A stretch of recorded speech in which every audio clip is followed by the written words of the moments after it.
अगर कोई बैंक आपसे कहे सर हम आपका होम लोन 0.5% कम इंटरेस्ट रेट पर ट्रांसफर कर देंगे, सुनते ही लगता है ये तो फायदे का सौदा है। लेकिन कभी कभी कम इंटरेस्ट रेट भी आपको महंगा पड़ सकता है। आइए सिर्फ एक कैलकुलेशन से समझते हैं क्यों।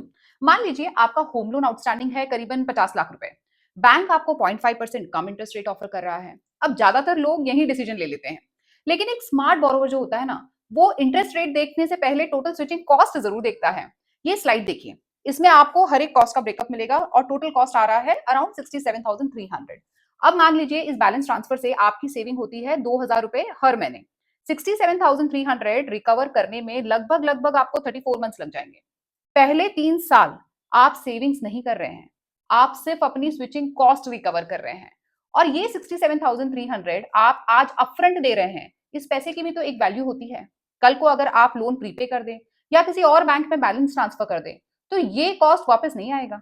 अब खुद से एक सवाल पूछिए, क्या ये डिसीजन वाकई उतना फायदेमंद था जितना शुरुआत में हमें लग रहा था? असली बात सुनिए, बैलेंस ट्रांसफर एक बहुत अच्छा फाइनेंशियल डिसीजन हो सकता है, लेकिन सिर्फ तब जब डिसीजन इंटरेस्ट रेट देखकर नहीं, कैलकुलेशन देखकर लिया जाए। स्मार्ट बोरोवर सिर्फ इंटरेस्ट रेट कंपेयर नहीं करते, वो टोटल कॉस्ट और उससे भी इंपॉर्टेंट ब्रेक इवन दोनों कैलकुलेट करते हैं। और आज का बोरोइंग रूल है, इंटरेस्ट रेट ऑफर होता है लेकिन डिसीजन टोटल कॉस्ट देखकर लिया जाना चाहिए। अगर आप बैलेंस ट्रांसफर का प्लान बना रहे हैं तो बैंक से सिर्फ नया इंटरेस्ट रेट मत पूछिएगा, इसके अलावा दो सवाल और कीजिएगा।